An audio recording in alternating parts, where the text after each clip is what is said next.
Hello wonderful person, this is Anton, and today we're going to be talking about the biggest extinction event in history of our planet. The event that's known as the Great Dying. And today we'll discuss what may have happened during this event and why 96% of all species on the planet disappeared about 252 million years ago.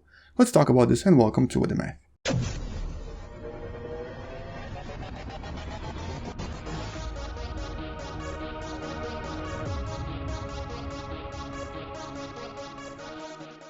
So generally speaking, when it comes to extinction events, most people right away think of two things. Asteroid collisions, like you see right here, and of course dinosaurs. This is the last major extinction event that occurred on our planet about 65 million years ago, and this is when the entire species, specifically dinosaurs, went from being the most dominant species on the planet to being completely gone. Although some scientists will obviously make an argument that this right here is technically still a dinosaur. But the main point being that we often associate extinction events with these large, sudden, massive events, such as collisions, that would destroy the entire species in literally only a few years. That's not really how it happens though. As a matter of fact, we today think that that's not at all how it happens. The extinction events seem to actually last for a very long time, possibly even millions of years. And they often do not result from a collision. They seem to result, for the most part, from various climatic changes that follow these events. And specifically for the one with the dinosaurs, we think that it basically transformed our oceans and our atmosphere for at least a few decades, causing the planet to become extremely unhospitable to most of the dinosaur life that existed back then. But that's not really what we're talking about today. Today we're going back in time even further, even before dinosaurs existed. And even though planet Earth during the dinosaur extinction already resembled something we're familiar with today, when this event happened, Earth looked completely different. There was a major continent known as Pangaea, and there were also very large, extremely large oceans across the planet that basically made it look like something completely foreign to us. And the event that I wanted to talk about today is known as the Permian-Triassic Extinction Event, also known as PTR Extinction Event. And as you can tell from this little table right here, this was the biggest extinction event our planet has ever seen. Lots and lots of different animals went completely extinct, including something like 90% of all of the marine life, and about 80% of all of the terrestrial life, including these funny looking guys known as Lystrosaurus. These were really tiny lizard-like creatures that were pretty much everywhere back then, but then suddenly disappeared. In case you were wondering, these were actually really small, these are not giant creatures. But figuring out what exactly happened back then and what caused all of this is obviously a bit of a problem, mostly because it happened so many years ago. 252 million years ago to be more specific. So back then, as you can probably tell, Earth was very different, but also a lot more active. A lot more things were happening back then, and it was also a lot more volcanically active. It just so happens that around the same time we discovered that the largest volcanic eruption in history also took place. The volcanic eruption that you can kind of see right here covering a very large part of Russia. Today this is known as the Siberian traps, and as you can probably tell just by the sheer size of this, this was a very large event. Essentially most of this area here was covered in lava. It was basically all just erupting over and over for something like 2 million years. And although it's possible that this event was triggered by something, possibly even a collision from an asteroid, today we also think that maybe this is just another eruption that was meant to happen either way. So there could have been no trigger event, it just happened. And as it started to transform our planet quite dramatically. Here's actually what all of this looked like only a few million years later when the eruption was completed.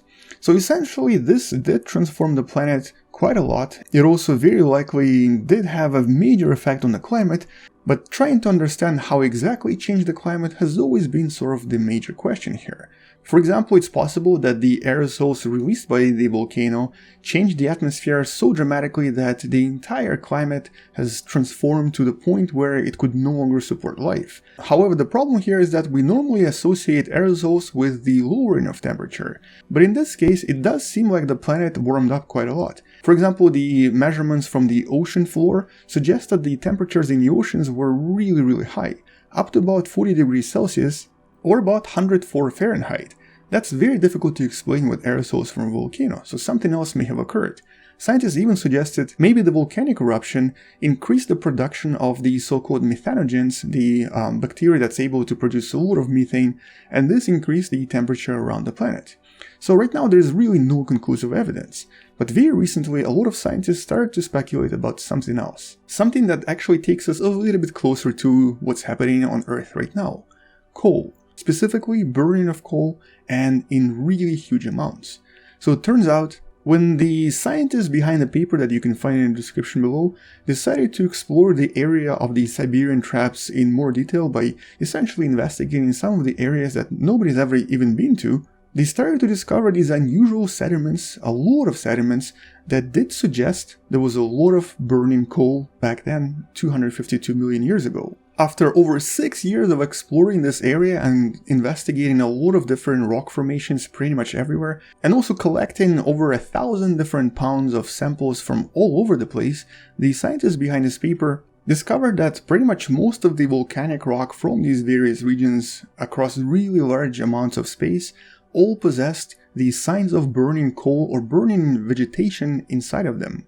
Which suggested one thing, that during the volcanic eruption, lots and lots of forest and lots of coal started to burn across the very vast regions of space for what seemed like an extremely long time, thus connecting the volcanic eruption with the massive burning of coal deposits across the region and potentially connecting the warming of the planet with the burning of coal 252 million years ago. This also suggests that this could have been the first so-called global carbon disruption event in the Earth's history, causing all of these major effects that eventually resulted in the extinction of various species across the planet. And although it's still possible that something else may have also played a role in the so-called Great Dying Event, right now it does look like this volcanic eruption that occurred 250 million years ago also caused tremendously large amounts of carbon to spread across the planet, thus potentially warming up the oceans to the point where 96% of all of the species in the oceans couldn't really live there anymore. And considering that we've already been able to connect the carbon disruption to the event that killed the dinosaurs, connecting the carbon event to this great dying makes it a bit of a problem for what we're doing to Earth right now. But before we go on, let's address the big elephant in the room. The so-called political statement that is often associated with the so-called climate change. I don't understand how this became political and why. I guess because certain politicians wanted to express their opinion and people against those politicians wanted to oppose them. This is not a political issue. This is a scientific issue, and it's an issue that relates to pretty much all of us on this planet. Today, there is absolutely no doubt that in the last few decades, the carbon levels have been actually increasing, and quite dramatically.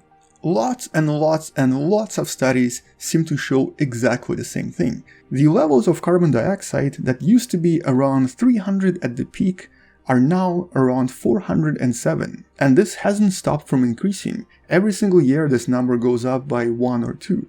As a matter of fact, when I just started making the videos on YouTube, this level was under 400. Today it's over 410.